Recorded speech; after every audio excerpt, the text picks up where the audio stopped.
بسم اللہ الرحمن الرحیم۔ السلام علیکم۔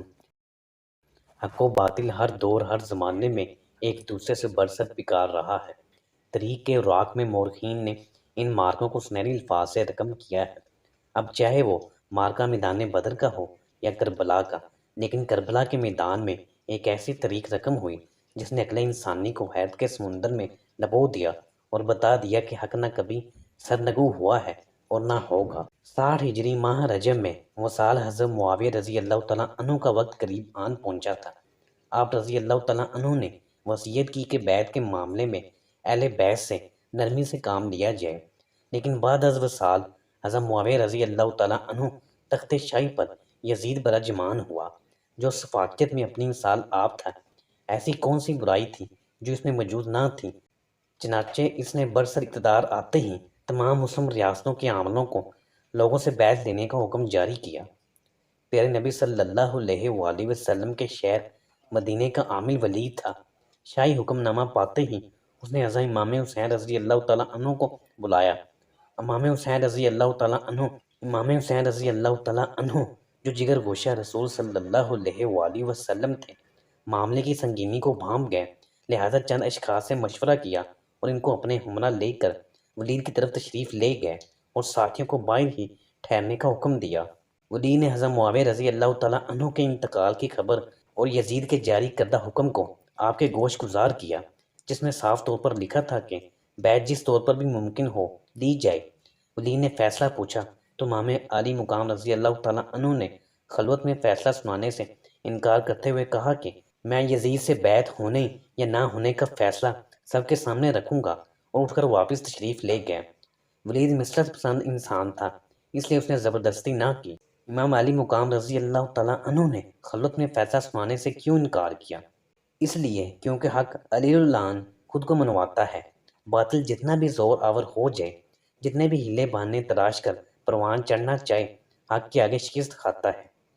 ولید سے ملاقات کے بعد آپ رضی اللہ تعالیٰ عنہ ساتھیوں کے ہمراہ جانب مکہ روانہ ہوئے۔ روانہ ہونے کی چند وجوہات تھیں، وہ یہ کہ مدینہ کی صورتحال ناسازگار ہو گئی تھی اور برابر یہ اطلاعات موصول ہو رہی تھیں کہ یزیدی مدینہ منورہ میں گھس آئے ہیں اور آپ کی جان کے در پہ ہیں۔ آپ رضی اللہ تعالیٰ عنہ کو یہ گوارا نہ تھا کہ مدینہ منورہ کا تقدس پامال ہو، اور اس میں حکمت عملی یہ بھی تھی کہ قاتل اہل بیت رضی اللہ تعالیٰ عنہ کا نام سیگا راز نہ رہے۔ یہی وجہ ہے کہ آپ نے مکہ میں قیام کے بعد کربلا کی جانب روانہ ہونے کا قصد کیا، تاکہ آپ رضی اللہ تعالیٰ عنہ اپنے قاتلوں کے چہرے کو بے نقاب کر سکیں۔ جب آپ رضی اللہ تعالیٰ عنہ مکہ میں پناہ گزین تھے تو اہلیان کوفہ کی جانب سے آپ رضی اللہ تعالیٰ عنہ کو خطوط موصول ہونا شروع ہو گئے تھے، جس سے یہ بات واضح تھی کہ وہ یزید کی حکومت سے نالاں اور امداد ابن علی رضی اللہ تعالیٰ عنہ کے طلبگار ہیں۔ لیکن آپ رضی اللہ تعالیٰ عنہ نے حکمت عملی کے پیش نظر خود جانے کی بجائے موسیٰ بن عقیل رضی اللہ تعالیٰ عنہ کو کوفہ روانہ کیا، تاکہ وہ تمام صورتحال کا جائزہ لے کر آگاہ کریں۔ مسلم بن عقیل رضی اللہ تعالیٰ عنہ کوفہ پہنچے اور صورتحال کا جائزہ لیا۔ لوگوں کی امام حسین رضی اللہ تعالیٰ عنہ سے محبت اور ان سے بیعت کرنے کی بے چینی کو دیکھتے ہوئے معلوم کر لیا کہ کوفہ والے یزید کی حکومت سے کسی طور پر راضی نہیں ہیں۔ چنانچہ مسلم بن عقیل رضی اللہ تعالیٰ عنہ نے بنام امام حسین علیہ السلام خط لکھا۔ خط روانہ کرنا ہی تھا کہ حالات نے ایسی کروٹ لی کہ صورتحال یکسر بدل گئی۔ بیعت کرنے والے اپنی اپنی بیعت کو بلا بیٹھے، کسی کو اقتدار کی لالچ نے بہکایا تو کسی کو اپنی جان سب سے عزیز لگنے لگی۔ یزید کا یہ پتہ جو اس نے ابن زیاد کی صورت میں کوفہ کی جانب پھینکا تھا کام کر گیا۔ ابن زیاد کی سفاکیت کا اندازہ اس کی پہلی تقریر سے ہو گیا تھا، جس میں اس نے اہل کوفہ کو صاف الفاظ میں یہ باور کروا دیا کہ یا تو یزید کی حکومت قبول کر لو یا موت۔ دوسری طرف اس نے مسلم بن عقیل رضی اللہ تعالیٰ عنہ کو گرفتار کرنے کا حکم جاری کر دیا تھا۔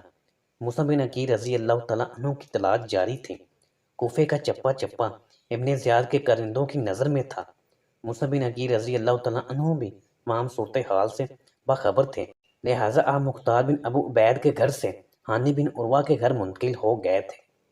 ابن زیاد کے کرندوں کو جب اس بات کی خبر ہوئی کہ مسلم بن عقیل ہانی بن عروہ رضی اللہ تعالیٰ عنہ کے گھر میں پناہ گزین ہیں، تو آپ رضی اللہ تعالیٰ عنہ کو پکڑ کر ابن زیاد کے سامنے لے جایا گیا۔ حضرت ہانی بن عروہ رضی اللہ تعالیٰ عنہ سے پوچھا گیا، لیکن ہانی بن عروہ نے اہل بیت سے وفاداری کا وہ ثبوت دیا اور ایک حرف بھی زبان سے نہ نکالا، لہٰذا آپ رضی اللہ تعالیٰ عنہ کو شہید کر دیا گیا۔ دوسری طرف مصعب بن عقیل رضی اللہ تعالیٰ عنہ کو بھی گرفتار کر کے شہید کیا جا چکا تھا۔ کل تک کوفہ والے جو جان دینے کے لیے تیار تھے، آج اقتدار کی لالچ و ہوس میں جان لینے کے در پہ تھے، لیکن ان میں کچھ باوفا حضرات بھی تھے جنہوں نے حضرت امام حسین رضی اللہ تعالیٰ عنہ کو تمام صورتحال اور مصعب بن عقیل رضی اللہ تعالیٰ عنہ کی شہادت کی خبر پہنچا دی تھی۔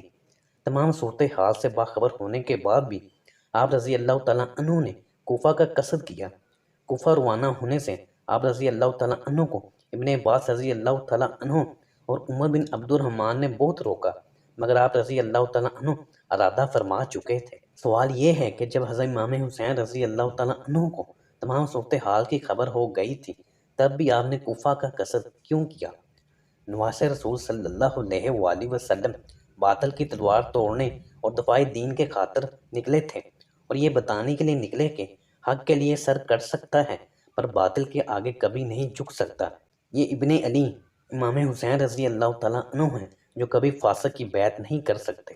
امام علی مقام رضی اللہ تعالیٰ عنہ جانب منظر روانہ ہوئے ہی تھے کہ دور سے لشکر یزید حر کی قیادت میں آتا دکھائی دیا۔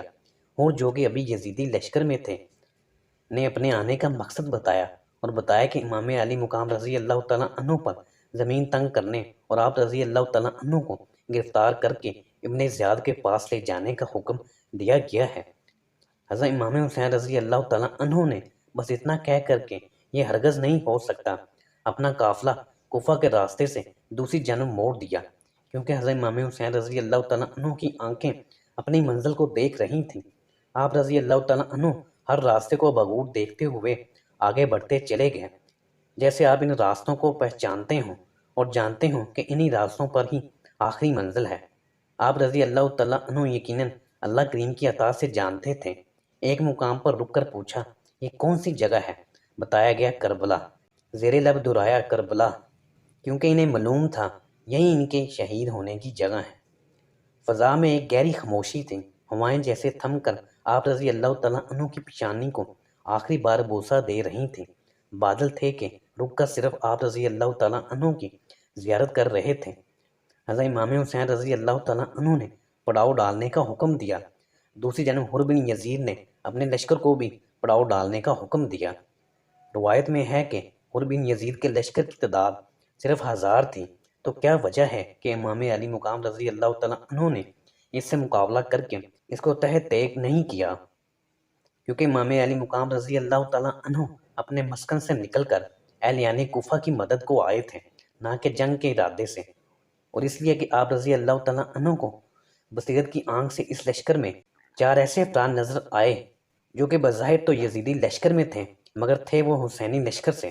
آپ رضی اللہ تعالیٰ عنہ کو اللہ کریم کی عطا سے معلوم ہو گیا تھا کہ یہ میرے غلام یزیدی لشکر چھوڑ کر میری طرف پلٹ آئیں گے۔ ابھی پڑاؤ ڈالے کچھ ہی دیر گزری تھی کہ ابن سعد 4000 کے لشکر کے ساتھ کربلا پہنچ گیا۔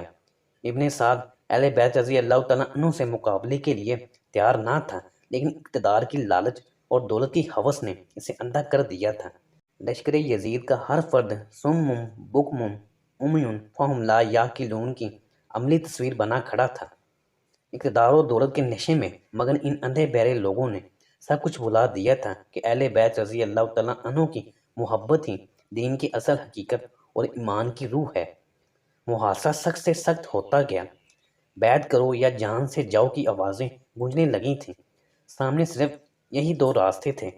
ظلم کی آخری حد بھی پار کر دی گئی اور اہل بیت رضی اللہ تعالیٰ عنہ پر پانی بند کر دیا گیا۔ یہ کیسی جنگ تھی جو کبھی نہ دیکھی گئی، جس میں ظالم ظلم کر کے بھی خوف زدہ تھا اور مظلوم موت کو سامنے دیکھ کر بھی بے خوف تھا۔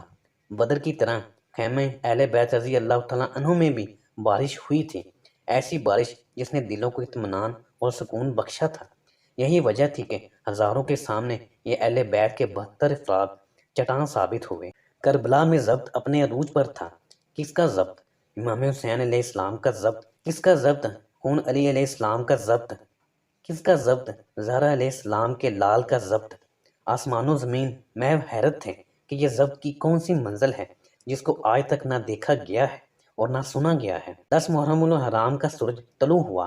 خیمے سے باہر نکل کر حضرت امام حسین رضی اللہ تعالیٰ عنہ نے یزیدیوں پر ایک نظر ڈالی اور پھر یاد دلایا جو وہ تار و طاقت کے نشے میں بھول بیٹھے تھے کہ وہ کس کے نواسے اور کس کے بیٹے ہیں، اور اس لیے بھی کہ انہیں یزیدی لشکر میں اپنے 4 غلام نظر آ رہے تھے۔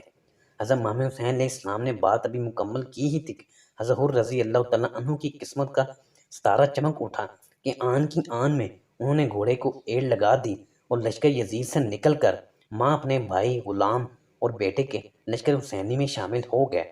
حضرت حر رضی اللہ تعالیٰ عنہ نے وفاداری و شجاعت کے وہ جوہر دکھائے کہ حق غلامی ادا کر کے جام شہادت نوش فرمایا۔ میدان کربلا میں امام حسین رضی اللہ تعالیٰ عنہ کے ضبط کا امتحان تھا۔ آپ رضی اللہ تعالیٰ عنہ نے اپنے ہاتھوں سے علی اکبر رضی اللہ تعالیٰ عنہ جیسے شہزادے کو اٹھایا تھا۔ 6 ماہ کے علی اصغر رضی اللہ تعالیٰ عنہ کے ننھے وجود کو اپنے ہاتھوں سے دفنایا تھا۔ کمسن اون محمد عزیزان زینب رضی اللہ تعالیٰ عنہ کو اپنی آنکھوں کے سامنے شہید ہوتے ہوئے دیکھا تھا۔ جان حسن رضی اللہ تعالیٰ عنہ کے اعضاء کو یکجا کیا تھا۔ جان سے عزیز بھائی عباس رضی اللہ تعالیٰ عنہ کے بازوں کو سمیٹا تھا۔ 72 افراد کی شہادت کے بعد پھر بھی عزم و ارادہ میں وہی پختگی، وہی حوصلہ تھا جس نے ظالم کی بیعت گوارا نہ کی۔ زمین پر لرزہ طاری تھا کہ وہ اپنے سینے پر اہل بیت رضی اللہ تعالیٰ عنہ کا خون گرتے ہوئے محسوس کر رہی تھی۔ ایک کے بعد ایک جام شہادت نوش کرتے چلے گئے۔ اب کتاب وفا کی تکمیل ہونے والی تھی۔ کتاب وفا کا سب سے اہم باب میدان میں جانے کو تیار تھا۔ حضرت امام حسین رضی اللہ تعالیٰ عنہ سب کو الوداع کہہ کر خیمے سے نکلے اور آخری حجت قائم کرتے ہوئے دوبارہ اپنا تعارف کروایا، اس لیے تاکہ بعد میں یزیدیوں کو ہیلے بہانے تراشنے کا موقع نہ ملے۔ لیکن یزیدیوں پر اس کا کوئی اثر نہ ہوا اور انہوں نے حضرت امام حسین رضی اللہ تعالیٰ عنہ سے جنگ شروع کر دی۔ امام علی مقام رضی اللہ تعالیٰ عنہ تنہا لڑتے رہے۔ دشمنوں نے آپ رضی اللہ تعالیٰ عنہ کو چاروں طرف سے گھیر لیا تھا۔ آپ رضی اللہ تعالیٰ عنہ برابر مقابلہ کرتے رہے لیکن بالآخر زخموں سے چور چور ہو کر گھوڑے سے گر گئے۔ حضرت امام حسین رضی اللہ تعالیٰ عنہ نے گر کر نماز عصر ادا کرتے ہوئے سجدہ ادا فرمایا۔ یہ سجدہ وہ سجدہ تھا جس نے اسلام کو دوبارہ جلا بخشی۔ شمرزی الجوشن نے جب حضرت امام حسین رضی اللہ تعالیٰ عنہ کو سجدے میں دیکھا تو اسی حالت میں اس بدبخت نے آپ رضی اللہ تعالیٰ عنہ کا سر تن سے جدا کر دیا۔ یہ سجدہ اس بات کی طرف اشارہ تھا کہ معبود بس ایک ہے، اللہ تعالیٰ کے سوا باقی سب خدا کے دعوے جھوٹ ہیں۔ اس ایک سجدے نے ظاہری اور باطنی تمام بتوں کو پاش پاش کر دیا تھا۔ اقتدار کے بت نے یزید اور یزیدیوں کو اندھا کر دیا تھا۔ امام حسین رضی اللہ تعالیٰ عنہ شہید کر دیے گئے۔ آسمان و زمین پر گہرا سکوت طاری تھا۔ وقت کی سانسیں تھم گئی تھیں۔ حق اپنے نئے انداز سے جیت گیا تھا۔ امام حسین رضی اللہ تعالیٰ عنہ اپنے مقصد کو پا گئے۔ سر دے دیا لیکن یزید کے ہاتھ میں ہاتھ نہ دیا۔ رسول پاک صلی اللہ علیہ وآلہ وسلم کے نواسے حضرت امام حسین رضی اللہ تعالیٰ عنہ جیت گئے اور یزید کو شکست فاش ہوئی۔ وہ اپنے مقصد میں ناکام و مراد ہوا، کیونکہ جنگ جیتتا وہی ہے جو اپنے مقصد کو پا لے۔ حضرت امام حسین رضی اللہ تعالیٰ عنہ نے بتا دیا تھا کہ باطل جتنا بھی زور آور ہو جائے حق کے سامنے کبھی سر نہیں اٹھا سکتا۔ عجیب جنگ تھی جس میں ظالموں کی تلواروں کو توڑا گیا۔ حضرت امام حسین رضی اللہ تعالیٰ عنہ نے اپنے سوکھے گلے سے باطل کی تلوار کو توڑ کر رکھ دیا، حق کی آواز کو ہمیشہ کے لیے بلند کر دیا۔ میرے امام حسین رضی اللہ تعالیٰ عنہ کی اب یہ آواز اذان حق کے صوت میں قیامت تک گونجتی رہے گی۔ ویڈیو کو لائک بھی کر دیں، ہمارے چینل کو سبسکرائب بھی کر دیں اور گھنٹی کے بٹن کو پریس کر دیں تاکہ اس طرح کی مزید اچھی ویڈیو آپ کے پاس بر وقت پہنچ سکیں۔ شکریہ، اللہ حافظ۔